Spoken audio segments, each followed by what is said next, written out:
Ce côté na Google, étoile brillante du matin, ils allaient surnom, il y a planète Vénus. Avant et apparaître, na Tongo, il y a étoile brillante du matin, Vénus. Planète Vénus. Comment on a étoile brillante du matin? Alors, Lucifer, ils allaient symboliser la planète Vénus. Donc, d'abord, Lucifer, dans le latin, est l'axi porteur des lumières. Lucifer est dans le latin, en français, porteur des lumières. Alors, Lux est l'axi lumière, Fer est l'axi porteur. Alors, Lucifer est l'axi l'astre du matin qui est le Vénus. Sur le petit, on a de l'olien, on appelle ça le l'axi abandonné. Et ça, dans YouTube. Parce que Bisso va congolais tous en habitude de faire la recherche et découvrir. Au Betty na Vatican, de toute façon, au monde na carte Vatican, bah comme ça dit si faire. Merci pour nous envoyer nos itinéraires sur le Christ na Vatican. Pas tout ça va casser. Bon comme ça dit. Bon le Christ ton envoyé. Lelo Batu, sautant va combattre qui m'a mais Kimbangu a déjà image. Kimbangu azali yewana nemoki. Kimbangu yewana mokeli. Kimbangu yewana l'ensemble de tout. Ils ont formé Kimbangu. Mana Kimbangu yoza Kimbangu mabele za Kimbangu, banzete za Kimbangu, banyamabe ba Kimbangu, biso tout. Ils formé Kimbangu. Doit y partir à Kimbangu. Alors moi les la Ngudi maman. Donc on a côté monsieur ba maoum Ngudi maman. Lenza, ils allaient l'être, la manifestation qui nous a. Donc, ils allaient la manifestation qui bon Zambé, il y a qui bon maman, ils allaient science, il y a bon maman. Et on est les balais, on va dire. À l'époque, comme on a pu organiser la société, dans le système matriarcal. Dans bon maman. Ils ont perdu le lot, religion, christianisme, islam et consommé le système patriarcal, de perdre l'identité de la bichot. Il y a un monde qui va déguer comme il trouve.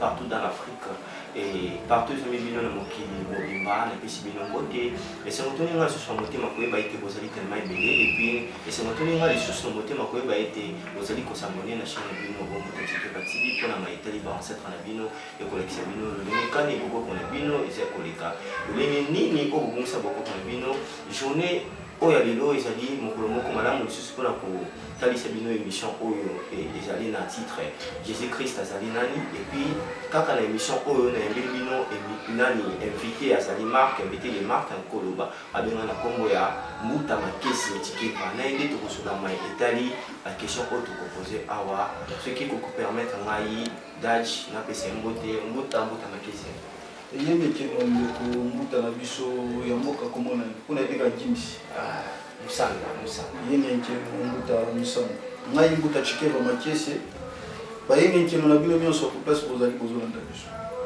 yemeke Mbuta ne ba bino na mono ko na biso ya solo ezali mbote na biso ba Kongo ba bena Kongo biso ba ngunza bana fumunza mikimo vraiment Mbuta esengoto biso sur motema ko eba eto ya mieux vraiment na Italie oyo vraiment tovandi ngai na yo to akosola ma Italie Bible to ma Italie Jésus Christ de to bengi Jésus question na biso ya mokolo malelo ezali nani Yesu Christo azali nani nebe ezali mulai mais bandeko pe belé ba mitunaka pourquoi balobaka que non Yesu Christ a existé lelo nde na yo na kozala besoin pe bandeko mosusu bakolanda biso bazala na mwa boyebi ete Yesu Christ azali nani et pourquoi bolobaka ete Yesu Christo a existé. Bon na sepe na question na o elinga balongo ndeni bakote libo pour question motuna o na lota ya ngota na bandoto na zela ngo mbi tika la président na ozati donc on ngeza neti cadeau za cadeau pour na expliquer bato na za clair na za bref moto bobenga la kombo ya Jésus Christ au bino bondimela bozwaki sous forme ya sauveur na bino mo alors y on a Lucifer au bino boyoka na kombo o botanga na Bible y on a Jésus. Et comme je suis mais pour un moment ok par rapport à Lucifer. Pour comprendre en gros, toujours avec des preuves, non des éléments. Non, c'est clair, mon autant de la main va faire c'est nous on ça. Vous avez que on a possible de développer place là là, j'espère que voilà. Alors, les causes Mukanda ya Apocalypse 22 verset 16. T'as que la leçon. Apocalypse 22 verset 16. Aussi ma rapport Apocalypse 22 verset 16. Verset 16. Moi, Jésus, j'ai envoyé mon ange pour vous attester ces choses dans les églises. Je suis les rejetons et la prospérité de David, l'étoile brillante du matin. Ok. Ceux qui n'ont pas bien. Moi, moi, Jésus, j'ai envoyé mon ange pour vous attester ces choses dans les églises. Je suis les rejetons et la postérité de David, l'étoile brillante du matin. Ok. Mbouta, voilà Jésus. Étoile brillante du matin, on est à Congo Jésus a porté dans le livre de Apocalypse 22, verset 16. J'espère que Bino Tuboyoki, Yomo Mutangi, pour comprendre. Alors, Babenge la Congo, il y a étoile brillante du matin. Si vous pouvez Combo de latine. Étoile brillante du matin, et à Congo, il y a Lucifer. Alors, il y a des belles places déjà, surtout les chrétiens, au Balinga Jésus. Il y a des commentaires, mais la vérité, on a un jour et son abino et son abino. Alors, étoile brillante du matin, beaucoup même dans Google, parce que le monde déjà évolué. Il y a Internet pour la recherche, les atteindre des années dans le 20e siècle. Si vous continuez à Google, étoile brillante du matin, ils allaient surnom, il y a planète Vénus. Avant et apparaître, Natongo. Il y a étoile brillante du matin, Vénus. Planète Vénus. Comme on a étoile brillante du matin. Alors, Lucifer a symbolisé la planète Vénus. Donc, d'abord, Lucifer, dans le latin, est l'axi porteur des lumières. Lucifer est dans le latin, en français, porteur des lumières. Alors, Lux est l'axi lumière. Fer est l'axi porteur. Alors, Lucifer est l'axi l'astre du matin qui est le Vénus. Pour comprendre le lien entre ça, Lucifer et Jésus. Parce que l'astre du matin, il y a l'étoile brillante du matin. Et ça, on appelle ça astrologie. Parce que science, il y a qui Jésus, et ça lié à l'astrologie. La planète, les astres, les étoiles et consorts. Alors, Jésus a expliqué comme étoile brillante du matin. Lucifer a expliqué comme étoile brillante du matin. Vous mettez les arabes tout le monde. Vous avez samélé, vous avez commis une autre forme. Il y a beaucoup de gens qui ont dit pour être tous samélé Lucifer, Bamangomba, Binzamba partout. Au monde a balabala, on a 15 églises. Au monde est normal. Tout le monde Jésus. Donc, vous avez de la Lucifer, vous avez commis ça Lucifer. Quelle malédiction dans ma belle nabi. Quelle malédiction dans ma belle nabi. Pour comprendre que la malédiction est ma casse au Jésus, après si tout. Toujours, verset en Apocalypse, chapitre 2, verset 26 à 28. Zana Peso, Awa Otama. Les autres aux autres dans la Bible na bango moko pour comprendre les bêtises dans la Bible. Apocalypse chapitre 2 verset 26 à 28. Bango na niveau de bêtises dans la comme ça pour comprendre. Bouta. Soit na 26e verset et puis tina 28. Comme ça, on va comprendre. 28. Pour comprendre. À celui qui vaincra et qui gardera jusqu'à la fin mes œuvres, je donnerai autorité sur les nations. Il le pètera avec une verge de fer, comme on prise le vase d'argile. Ainsi que moi-même, j'en ai reçu le pouvoir de mon Père. Et je lui donnerai l'étoile du matin. Wana Jésus azar oyeb sa batu. Alors, pour tous à la bref, nous avons nyonso akotia maloba na ye to ba evre na ye na misala selon explication ya verset O. Alors pesa ye o ba bini étoile du matin. Wana ngati na lobion bango moko. Donc Congolais lelo na munoko na motema nebe na misala neza kombo ya Jésus. Ntobo ya mwazati. Banda na likolo tinasi. Alors, force où ils ont régné likolo Congo lelo, faut la vérité, il y a ba Congolais nyonso parce que baza bandimela Jésus. Force à Jésus pour taper na bango on va bénir l'étoile du matin. C'est Lucifer, il y a un mot qui est koufi. To rejeter beaucoup qu'on a biso.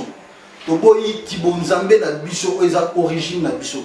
À cause ya bapaya to yambi Lucifer na mboko ya omoni mboko bebi Jésus atikala ko existait Jésus atikala ko existait bon mbuta boxo mbuta pardon na katote so bobeti na otindelo lien ma peso lien o laksa bandeko eza na YouTube parce que biso ba congolais toza na habitude yona ko sala ba recherche et on découvrir ba obeti na Vatican de toute façon bon monango na kati Vatican bakomisa Lucifer pe bazoye pesa merci pour na mwana na yo envoyer na otindela biso le Christ na Vatican pape na ba cardinal bakomisa Lucifer babi Christ ton envoyé ngatem na lobi yango bon mote religion chrétienne eza satanisme yonde bebisi mabele na biso Jésus tant que Nzambe mobiti azalate Jésus a dit forme il y a Lucifer balatisamo elomi mususu Lucifer va changer forme mususu alors comme on est tellement noyé baté tozie Nzambe rien to kumisa o église mususu boye ba ko kumisa Lucifer ils ont passé il y a passé mine de bon par rapport il y a le contexte on a bien que non Jésus a existé maintenant du coup ce que Jésus vraiment réellement a existé. Maintenant, comment Jésus au bateau babeli là, non bateau, le ballon le ballon babeli, maman bé, on s'en va le Moscou. Pourquoi réaction est ça? Merci beaucoup. Sur la Bible, l'apôtre, il y a un mouvement d'aller dans le monde, ici bête, il a répondu bon aussi bon ah, j'arrive à démon oh, avec les mains comme on a Jésus. Dans le Bible, j'arrive à démon et on a gêné prière. Pourquoi le Bible bon? Parce que jamais prière et un sacrifice spirituellement, parce que évoluer spirituellement, on a charger nous autres l'énergie. Alors Jésus est un grébor. Jésus a existé le roi Manuel. Atika la jamais Azala donc Azala kututi. Alors de fait la réaction au bilo au monde arabe tout ça la bataille comme Jésus non. Ils ont l'énergie au bango. Baza ko kota na banzo na bazo charger comme moi. Bazo nourrir rien d'énergie. Na ba jeûne prière, na ba nzembo, na kotanga comme à tout moment et ba créer monde moko boya Jésus. Mieux se bazo penser parce que mieux se uta na makanisi. La pensée, il y a un défend de force ya bomoto. Mutu po détruire ou détruire na makanisi. Po obomisa mutu obomisa pe na makanisi. Alors, Jésus et Grégor Rouana azara tout le temps nourri na ba jeûne prière, na ba pensée, à chaque fois ni ba otanga komone o partout ba aimer Jésus. Ba apporter l'énergie. Tant ba otanga komone a resala en fonction énergie dans la base de nous autres. Et cette énergie qui est dans la carte, et agir et coagir parce que plus on a Nzambe, na pour ça on essaie de se porter sur la vie. Plus biso to banzambe peut-être toyeba te biso ba congolais to ba ignorant to mi yebite to na perte ya identité na biso mokoleza to sur l'identité toza na perte ya identité na biso alors toza na force to na capacité ya ko créer ya ko bebisa pe ya ko bongisa parce que to ba kimbangu ya mokie toza ba une partie ya kimbangu na mokili manifester na bomoto donc la capacité au kimbangu apesa biso tanke banzambe na maloba toko bongisa toko bebisa alors tant que toza ba komba Jésus réaction au monde eza nango komba Jésus te eza capacité d'énergie au toza nango o ezala recharger par une ambition du jour au jour yonde interagissa eza komba Jésus te wala tout et là on a longola na mutumbuta maintenant, ceux qui connaissent Jésus en mort réellement existé. Maintenant, ceux qui connaissent peuple Congo, au peuple Congo, surtout le peuple Congo, tout à l'heure, Brazzaville, Bangola, Bamboga, les appels à maintenant, tant que non Jésus a quitté, comment prier nos ancêtres, ou soit comment on a fait pour ça, et puis ceux qui bandent pour ça, ok. D'abord, il faut aider les gens à comprendre où ils habitent. Parce que les gens qui sont ignorants, ils ne sont pas éviter. Alors, avant, il y a à Jésus, et pas des missionnaires catholiques dans la colonisation. Il y a des Mindele. Alors, biso bakoko na biso bazaki na kati ya kibonzambe na biso ya solo oto bengi na kombo ya kimbunza o lelo bato bazo comprendre so tan kombo ya kimbunza ba mona moneti ba féticheur ba mambebele par ignorance na bango yonde kibonzambe na biso bakoko na biso bando sambela so na li discours ya roi belge alobi bokende pour évangéliser mais boye ba ke batona ba yebi déjà nzambe bon ba yebi ke ko bomeza mabe ko yibeza mabe ko zo mwasha muteza mabe et basambela nzambe ya mpumutulendo basambela kama weja na ngila alors parlant na nina lobani bakoko na biso soki même na boma à partir ya Bakongo mata yana momo babenga momo mbuta yo kenda kuno yebion ngape na kenda kuno to yebion alors bakoko na biso depuis kala babanda ko kende ko invoquer fumu nzambi kimbangu dikola ngoma na banda benga kimbangu fula mbevo kimbangu fula mwana même mama qui pas vita yaya qui pas vita na ba 1700 et quelques kama banda ko invoquer kuna ndo benga kombo ya fumu nzambi kimbangu lelo batu sotanga komba kimbangu na kimbangu liputa. Mais Kimbangu a déjà image. Kimbangu azali yewana nde mokili. Kimbangu yewana mokeli. Kimbangu yewana l'ensemble de tout. Ils ont formé Kimbangu. Ngana Kimbangu yoza Kimbangu mabeleza Kimbangu banzete za Kimbangu banyama pe ba Kimbangu biso tout. To formé Kimbangu. To ba une partie à Kimbangu. Kimbangu liputa otomona. Fumunzambi Kimbangu par respect, on a bien gagné bongo. Kimbangu a la taliputa na lobby pour préciser à partir de la photo. Ils ont Kimbangu a kambaté. Il faut na la vérité. Kimbangu a liputa azali manifestation. Yanzambe obabenga depuis kala. Uta boko on a biso avant même existence de maman qui pas vite. Pour déjà comment la babane ko benga. Kimbangu azali manifestation qui bonzambe parmi nous. Ami monisa biso nyonso to monier. Oh, bakoko na biso bando belela depuis temps wana ya bakoko na biso. Alors Mindele tellement bazaka mitema mabe, tellement balingi ko dominer na ndenge ya mabe, ba yeli biso Bible. Et Bible ngo ba yeli biso na violence.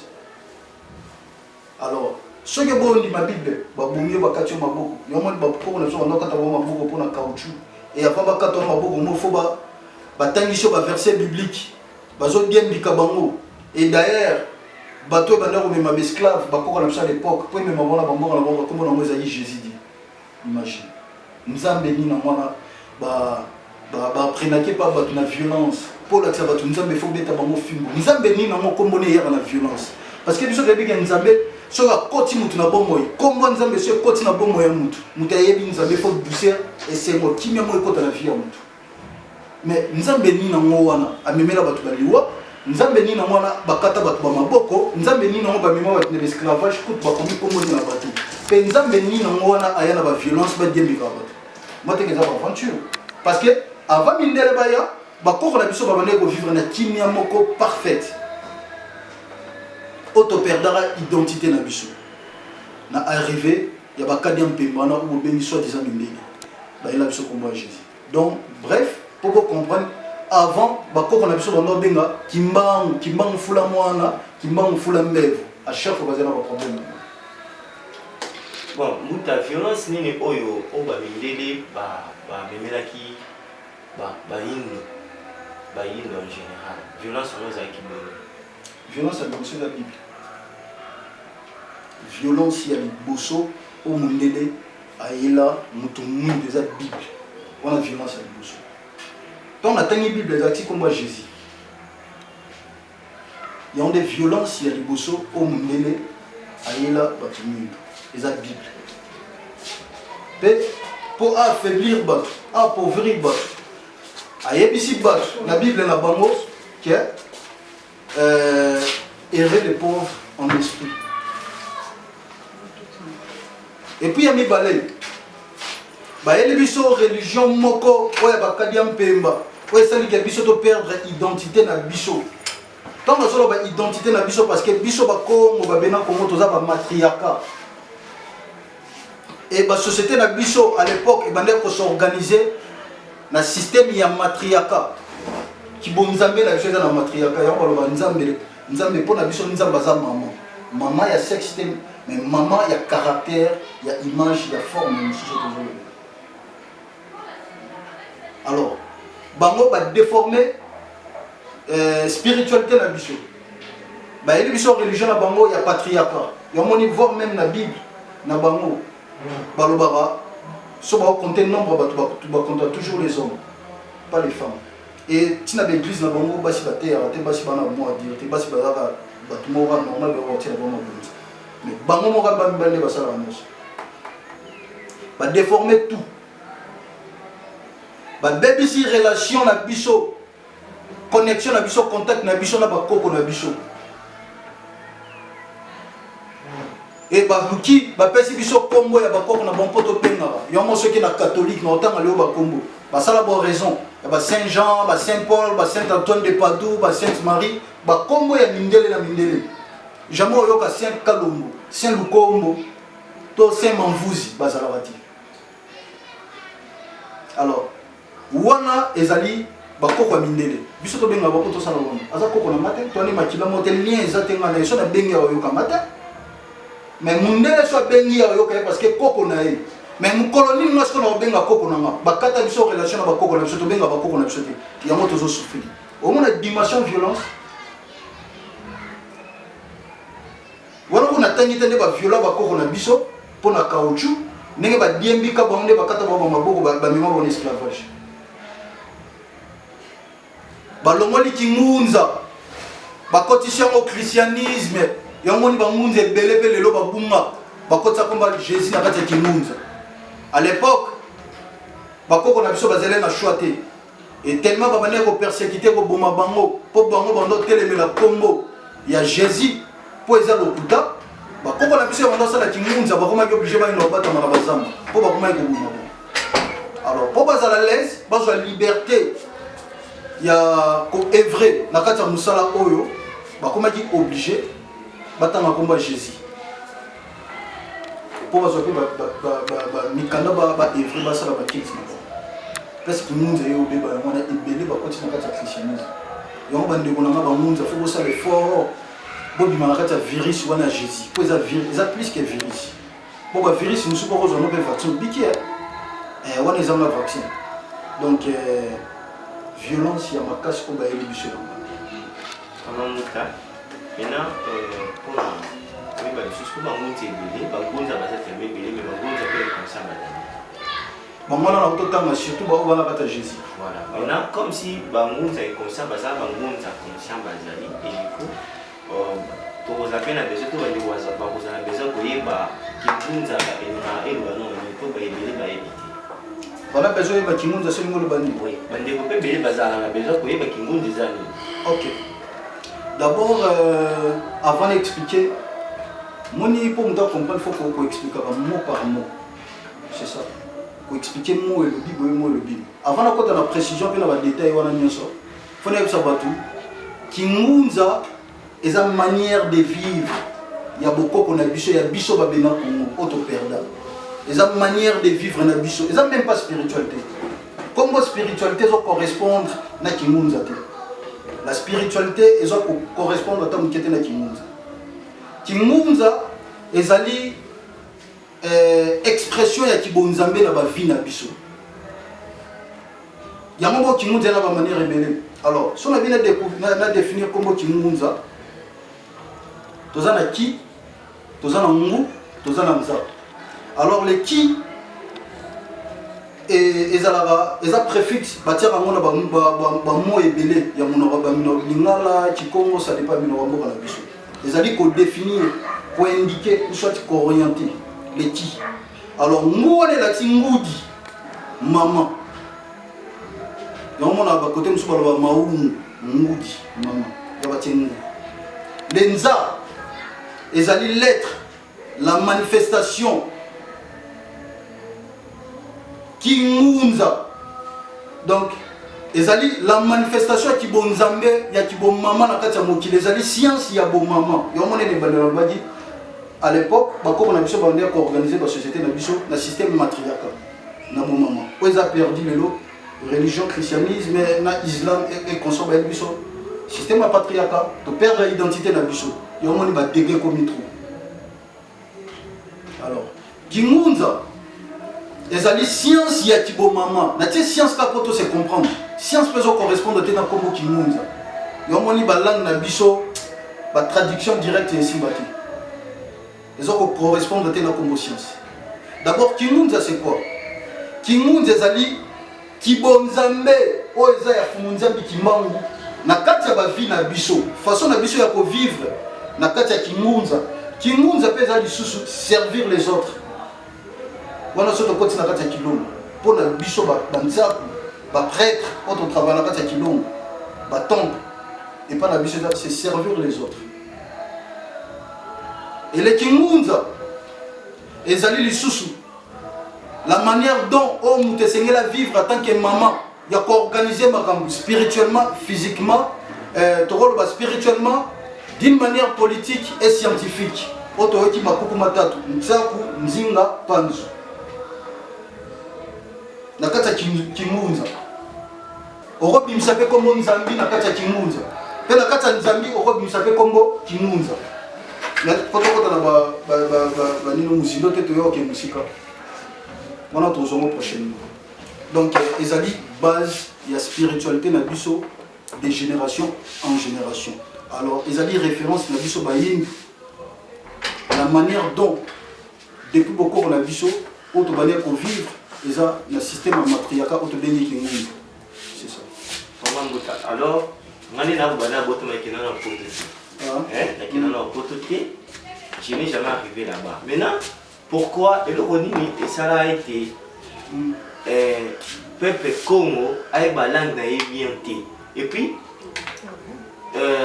tu es vraiment la bien langue na biso on a pourquoi et nous ça la poété tu es bien pour ba mo nous sous ndeko tu es ba mo pe la ngala te. Qu'est-ce qui a fait en sorte que notre bataille de bichopé bien été? Donc, moi, c'est même qui est capable de citer la question de la bichopé. Il y a le bec qui est la pote. Qui est là, non? On a la fin de la pote. On a tant de moments de belé Europe. Car la France, on a fait la France, mais on a tant de moments de belé Europe. On a eu la race, il y a un noté. Et là, ça, la bichopé, même, tu n'es pas le baboué, n'a pas la 100%. Il y a des employés, des mots français, tout ça pour tout se comprendre. Nous avons monté sur 100% de Bénin Congo, plus de 90%. Alors, il y a 30 minutes sans qu'il y ait français ou bien anglais. C'est impossible. Ils ont fait faute dans bichoté. Ils ont parce que quand on a besoin de avant la période d'identité. va perdre l'identité na bango soki na France au mona bana na bango ba français na mindele soki oza anglais oza chinois oza grec oza turc soki na mboka na bango oza na besoin bosolola bazolo interprète eza teke ya osala effort bandoloba langue na ana temps na te soki yo koloba langue na bango te donc c'est mieux bozo interprète pourquoi bavaloriser langue na bango et puis na bamboka na bango so baza développer parce que bana na bango na baécole na bauniversité na bacentre tout batanga na français soki na Chine batanga na kichinois soki na Angleterre batanga na anglais alors soki même na Grèce parce que na fana la Grèce batanga na hellénica comme langue na bango grec na ba pays na nyonso tout pourquoi parce que ba valoriser ba langue na bango même na ba parlement na bango ba siège na ba langue na bango na ba français na kichinois eza ba bisonné za soni pema et pas na biso solo ba lingala surtout devant ba te belé ba moyo ke no soni na place na yo mo kuto rasoni surtout le bi français ma be ba to ba mo seka ba mo to mo ba l'action de ça pourquoi parce que eza aliénation moko na manière moko ya sakanate ko mindele ba aliéna biso des années donc toyoka soni ya koloba lingala toyoka soni ya zala congolais eza kitoko teza soni mingi pour la biso donc et uta depuis kala depuis beaucoup na biso bakoko na biso ba belge ba yambai ba kotaki awa ba ko apprendre le mot français ba apprendre le mot qui flamand et par force na film ba tiebe école na bango partout ba motang sa bona français koti bona mutu amo lukaza la lokola mundeli ya omoni biso nyonso ba benga Congo lelo to mo le kosala ba mambo mundeli eza pas si mais voilà mundeli aluka comme on voit biso te mais biso te gato comme on mundeli mundeli déjà comme on voit biso avant biso to comme on voit mais biso to e ba monter par ignorance au cas moi OK je vais l'expliquer et là il dirigera mon qui les spiritualité zati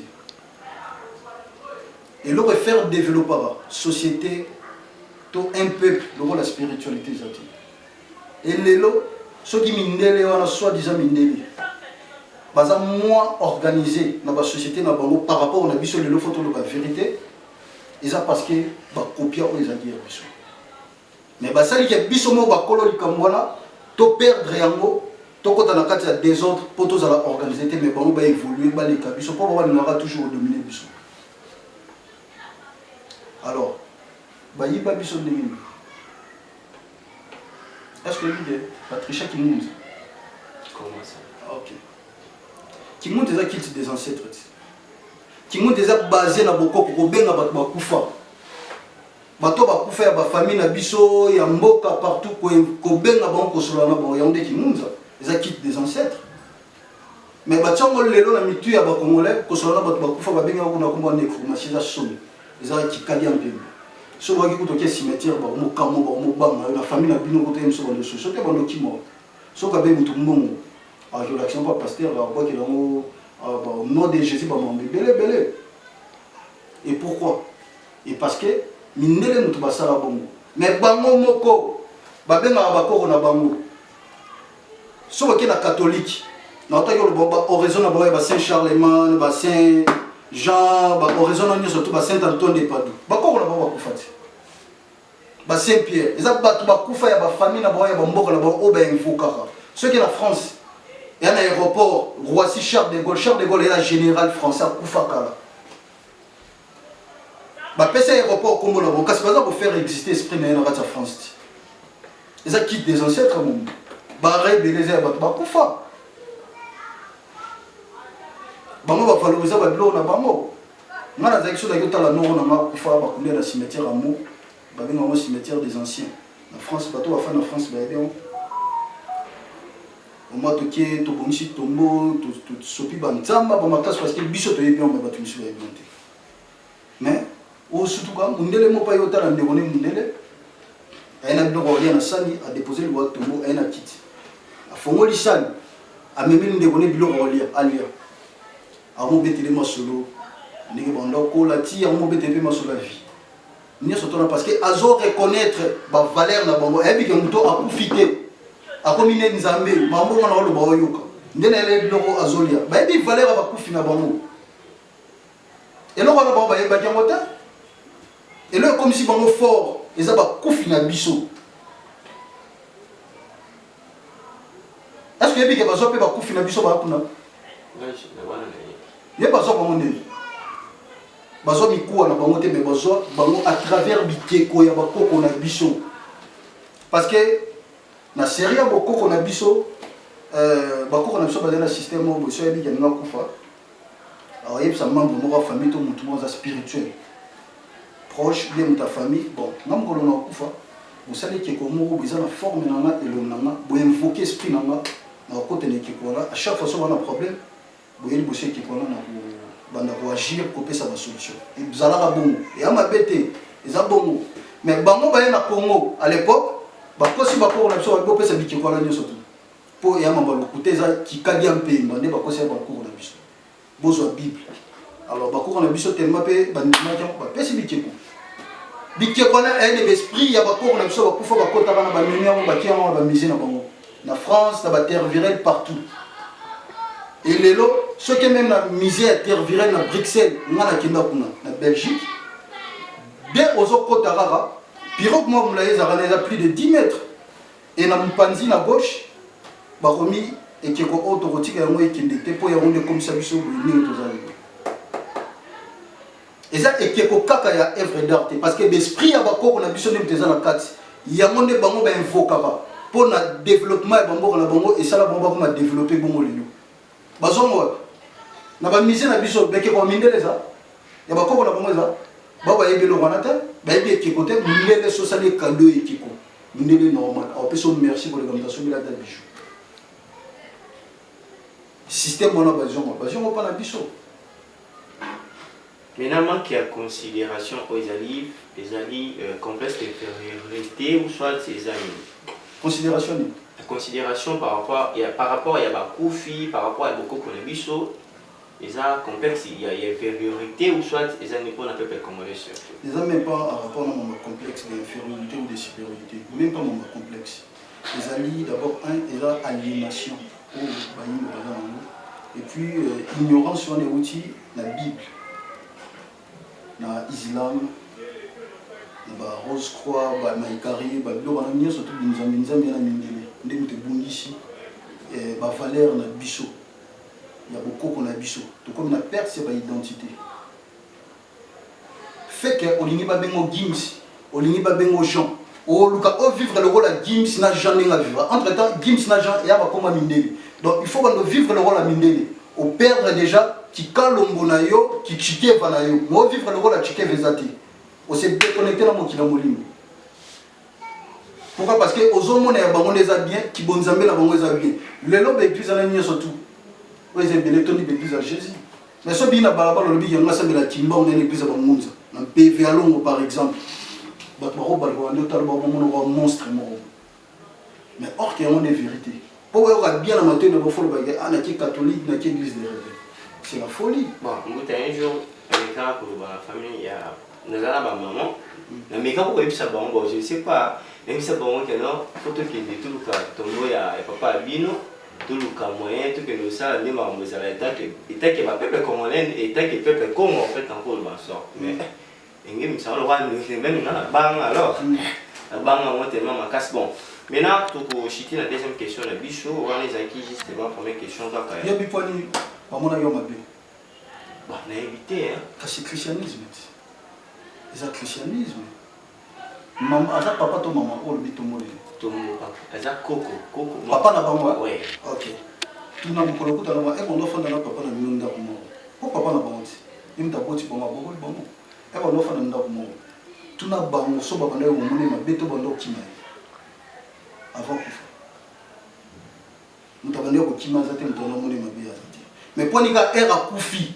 A comme une tombe, ce qu'on va me qui me comme ma bête au qui me t'allait.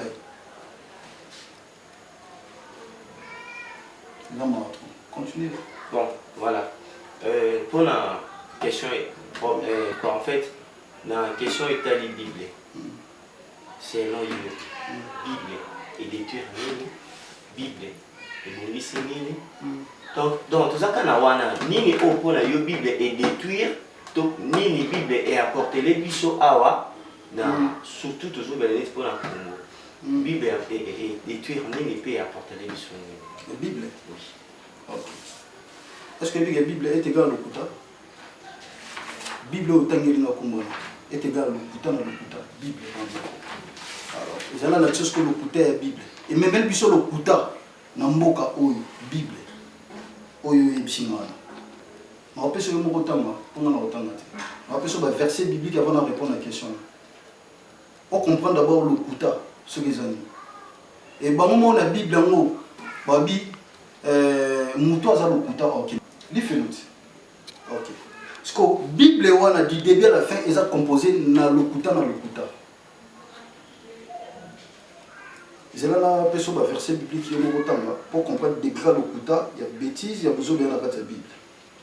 Donc, autant il a vu son livre des rois 24.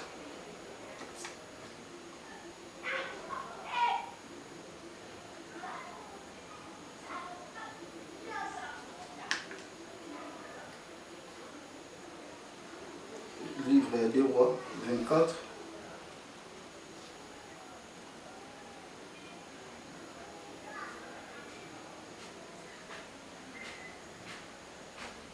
Le 8e verset.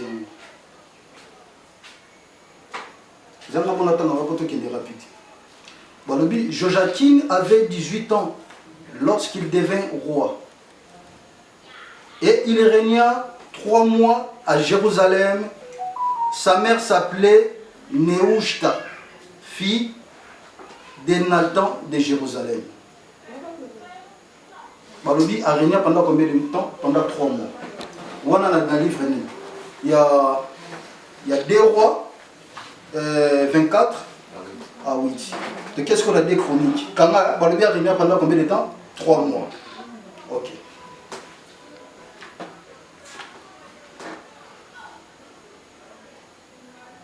De qu'est-ce qu'on a des chroniques?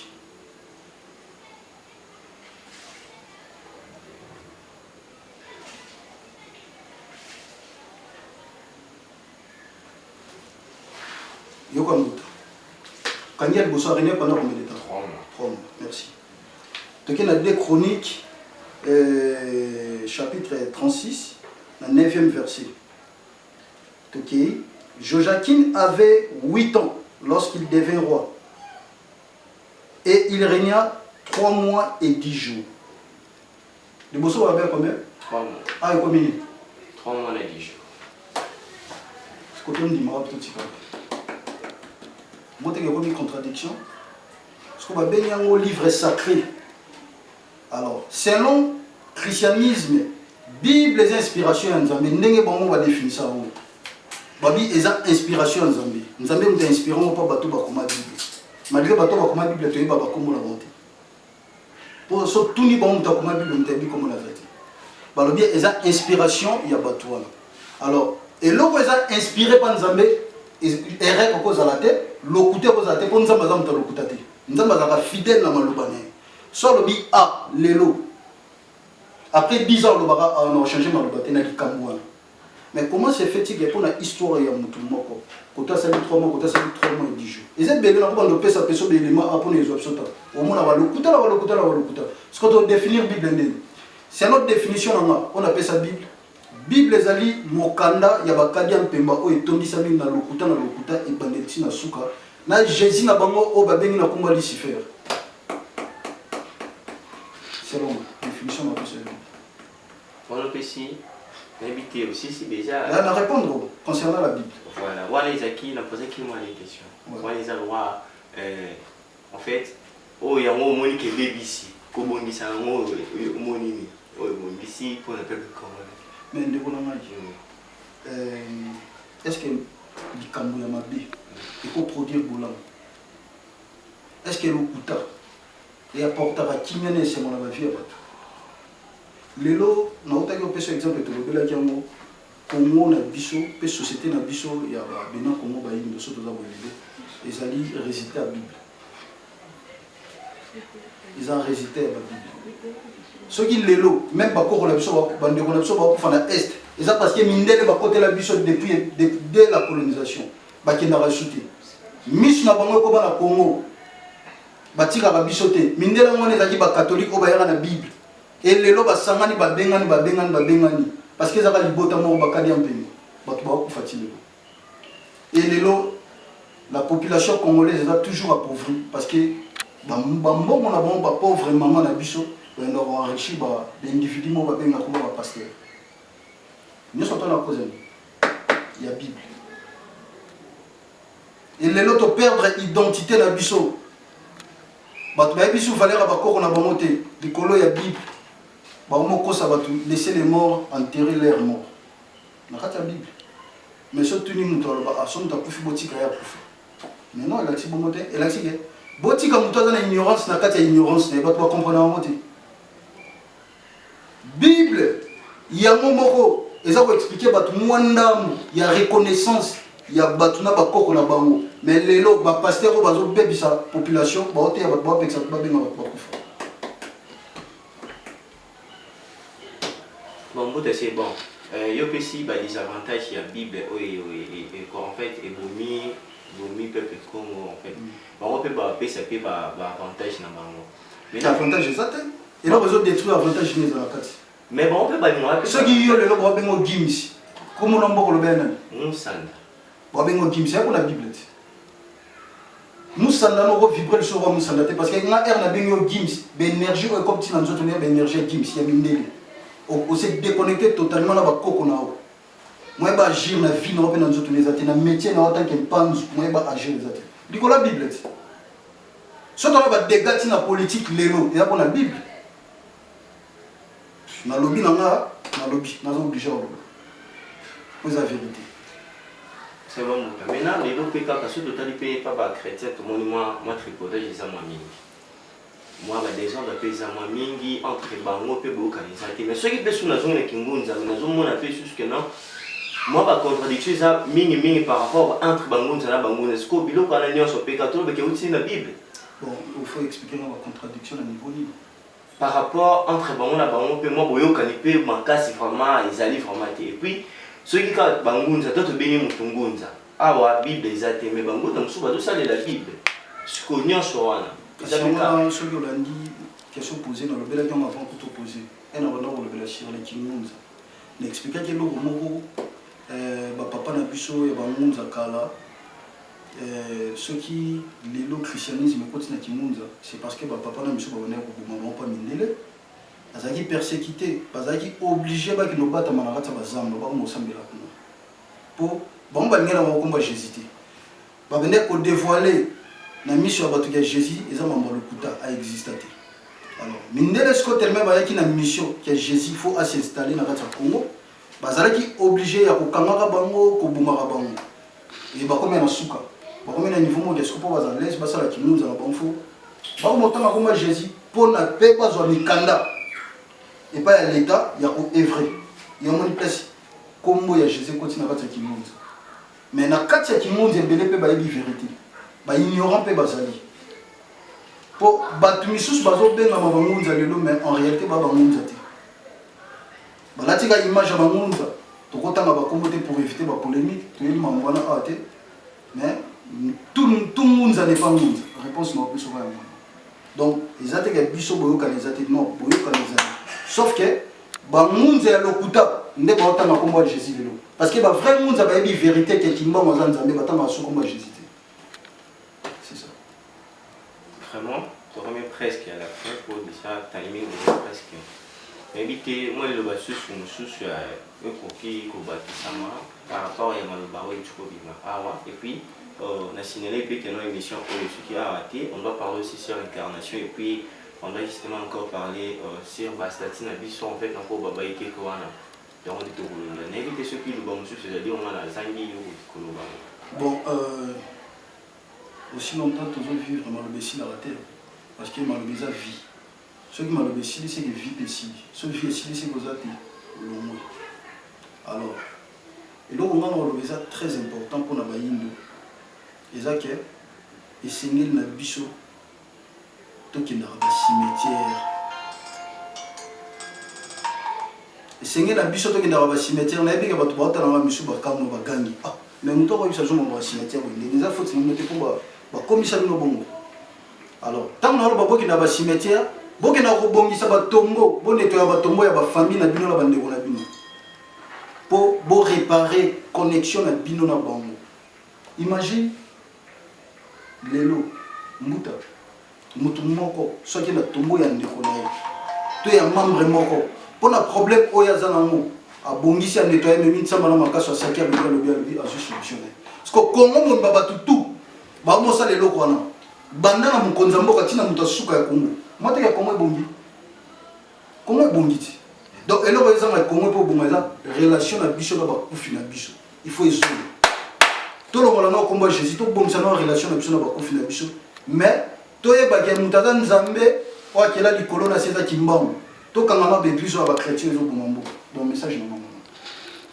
Merci Mouta. Et puis na bosani même ba konzi na biso ba tombola komwa kimbangu lokola nzambe j'hésite po basala musala na bango kitoko ndenge nzamba pona bango tia bango matundi matundi Mouta pe mbala sima pe to bota mo ki po déjà temps déjà to be pe mo ki to moni ba ndiko na biso ba duba et puis ebele bazaki kuna na mbujima et balo ça la coupe na mwa diamant mais du coup le loka to moni ba moni so kana moto pe to mo ba mbotege ko mo ebele to kolobela pourquoi na mbujima pe kuna na Angola ba ndiko ebele na ba frontière entre Congo et puis Angola ba ndeko ça diamant ba diamant bonga donc ebele mona na souche tant to ko ba émission to ya émission ba bongi son pour bien sa relation na bon ba bombi on émission bien tout to kolobela mo Merci encore de plus. Na pas sur la Barabiso. Puis à l'échelle de Mouta TV, abonnez-vous massivement à la chaîne Ola en tout cas, vous en avez côté. Le côté c'est bien vraiment ceci que les Kara na mboka ya Congo. Qui t'a c'est puis to toucher na mboka pays voisins. Mais à qui ngai musanda comme on dit. Maintenant le plus na bango zanyo ça oba pour la biso partout na mokili mobimba. Émission ko ekola c'est bien le lingeka ni bango za la vivaka et puis le lengeni bango ba sala kamakamu na bango tokomi na suka deuxième partie na biso pe ezali tokolobela incarnation tokolobela mai incarnation to ba biki ko na biso ba mindele bakenda na ngoko ntoko na mo mosinzo ke merci na les princes d'âge merci à l'équipe technique mobimba en tout cas tokotani kwa